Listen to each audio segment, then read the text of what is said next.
Hey, this is Jackie and Bobby Angel with Ascension Presents. This is the second video in our series about birth control, contraception, and natural family planning. And today we're going to talk about why we don't use contraception. So go watch the first one if you haven't already. Jackie's got a lot of good information on why you should ditch the pill, which will inform where we're going today, why we don't use contraception in our marriage, and why, as a Catholic Church, we're not on board with contraception. Okay, this is a tough topic, I know, and actually this was part of my conversion into falling in love with my Catholic faith. This was one of the three things. First of all, I fell in love with the Eucharist, and I was inspired by the faith of some young people when I was 18. But the third thing that really was like the tipping point was that one of my leaders was sharing about how she and her fiance and soon-to-be husband were going to be using natural family planning, and all the girls sitting in the room were like, "Oh, that's great," and I was just sitting there very uncomfortable because I didn't know that the church was against contraception. And so I just had this pit like this. I was really uncomfortable. And so if you're watching this video and you're at all uncomfortable, you know, it's okay, because I feel like sometimes when our hearts are here and maybe the truth is over here, it's uncomfortable to kind of bring those two together. So I went home from that week-long retreat and I started studying up on the church's teaching, and I was like, what? This is beautiful. The more I learned, the more I realized, like, this actually is so pro-woman. It's so pro-woman because it puts the ball in the woman's court, because of the fact that contraception is one of the ways that men can easily use women, because, you know, they don't have to worry about a pregnancy. So in our marriage, the reasons we don't use contraception and it's so appealing not to use contraception is, number one, I don't want to put a bunch of hormones in my body. You know, I try to be healthy and try to make good decisions with my food. And so if I'm not going to eat all these like hormone-induced foods and I want to eat more, you know, clean foods, whatever, I'm not going to put a bunch of synthetic hormones into my body that the pill contains. So learning that the pill is actually a group 1 carcinogen, cancer-causing agent, and this is like the World Health Organization declared it that, right? Yeah. So I'm like, I don't want my wife taking that thing. Shoot, we're organic. So like, if I love my wife, I'm not going to want her on this thing. I wouldn't want to be on this thing, so why would I expect her to be? Right, to shift all the responsibility on me, right? Right, it's both of us together. But I think if you've grown up, again, with the language of it's responsible to protect yourself, and we should, again, like, somehow guard ourselves and against our fertility like it's this evil disease. We should protect ourselves from pregnancy as if it was a bad thing. Like, we assume, like, oh yeah, the contraception would be the responsible thing. And so it really takes, this is a paradigm shift to say, to give the church room. Okay, explain yourself. Like, why do you hold this teaching on contraception? If sex is just recreational, right, this doesn't make sense. This teaching doesn't make sense. If sex is something more than just recreation, this is what we're getting after. That sex actually is something sacred.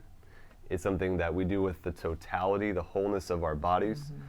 Father Mike did a great video on the church's teaching on contraception and IVF. I recommend you go watch that too, from the priest perspective. But really it goes back to how we're called to love in the whole bodily sense of the nature. Yeah, what sex is. And one of the reasons that contraception is morally or intrinsically evil is because, and that might be like, whoa, you know, how can you say that? But because it violates the purpose of sex. The purpose of sex, not just theologically, but you guys, biologically, the purpose of sex is for babies and to bond the spouses together. When a girl gets pregnant, it's not that something went wrong, it's that something went right, because you were doing the one thing that causes pregnancy, sex, right? So when you violate that, it's going to have serious consequences. In fact, it says in the Catechism, it says, these two meanings, babies and bonding, or values of marriage, cannot be separated without altering the couple's spiritual life and compromising the goods of marriage and the future of the family. Dang. Like, one contracepted act, I mean, that'll affect generations and generations. Just anywhere in our family tree, if somebody had contracepted their act, we would not be here. Within the Catholic Church's framework of what love is, what authentic love is, and it's really embedded within the vows and promises you make in the marriage ceremony, our love is called to be free, total, faithful, and fruitful. That it's freely given, it's not coerced and forced. Love has to be free. I can't make you love me. Total, it's got to be the whole person. It's not just 50% of me and 50% of you. And it's not just, I want just your body. Yeah, although I do. I want all of you. Oh, shucks. Faithful, that I will be faithful to you. I'm not going to be flirting with other women. I'm not going to be having affairs. I'm not going to be cheating. Like, love is faithful to the end. Like, that's what love, authentic love is. And we know that for a fact. Like, that's why we hate when people cheat on us. Like, we know that's wrong. Yeah. And then love is fruitful. It bears life. It's more than just you and me, and we close in and shut out the world. Love has to be goes out, pouring out of ourselves, and that's spiritually as well as biologically, which the call to children. And so this is the language of love. If it's missing any of those things, if it's not free or total or faithful, fruitful, that's not authentic love. That's not God's agape, self-giving, life-giving love.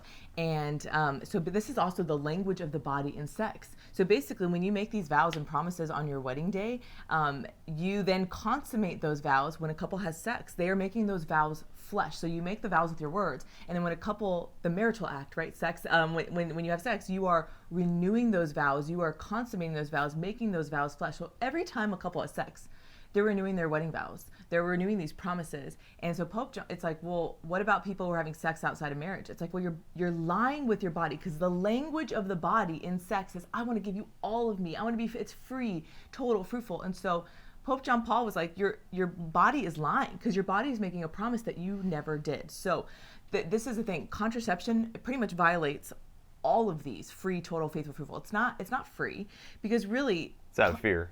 Yeah, it's out of fear. The church is on board with birth regulation. The church isn't saying every single person's called to have 19 children or even 10 children or even 5 children.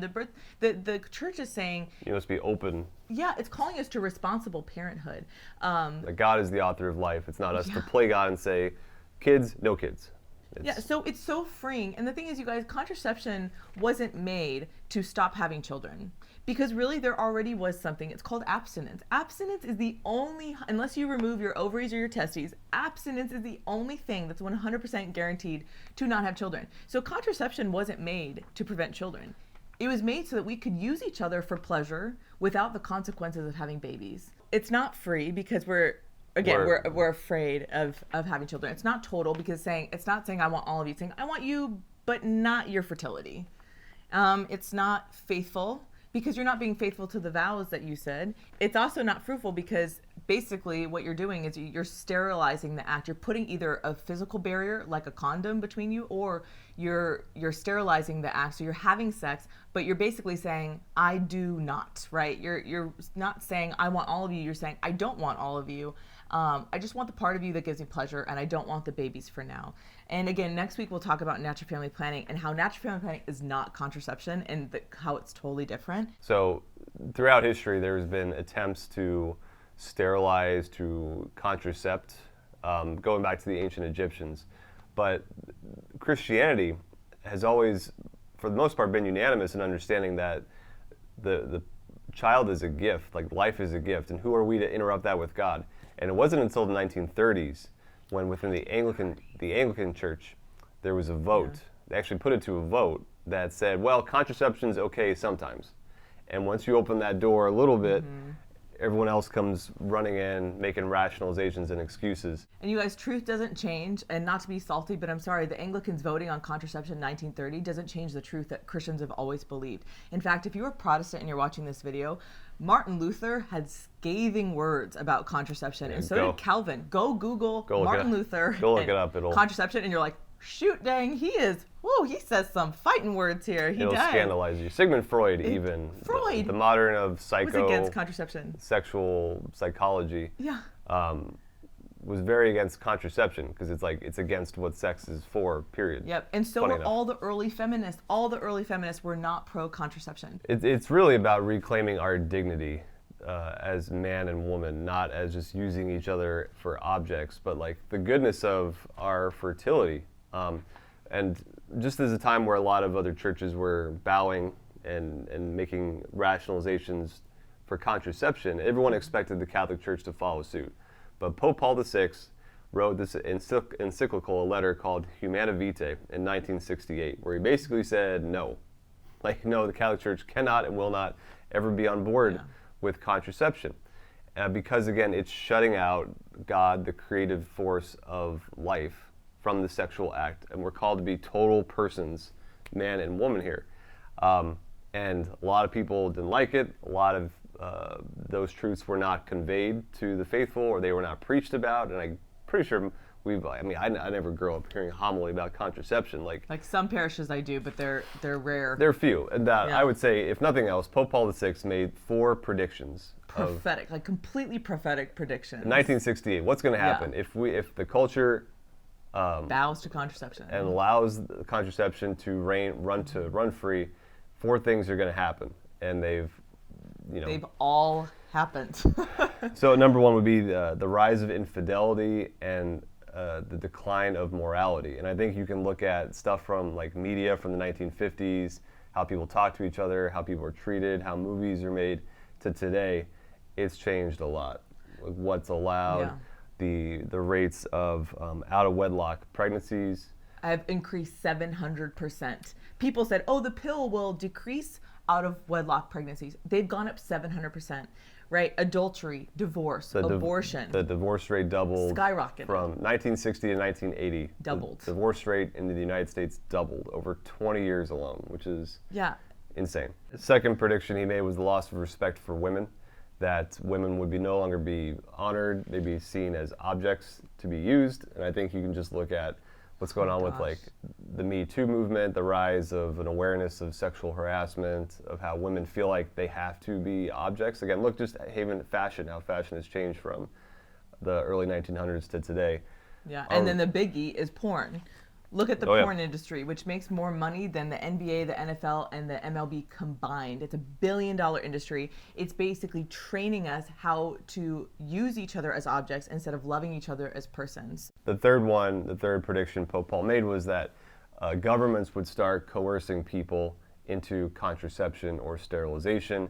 Oh my gosh. It's been attempted with our own government here in America, certainly in Africa, and there are countries where we're going to withhold financial aid from you unless you subscribe to our contraception and abortion philosophies. Look at China, one-child forced policy that has now skewed the male to female ratio big time. And the last prediction he made was that it's going to lead us to think we have total dominion over the body. This thing that we used to never be able to fully control, our fertility, there was this great mystery.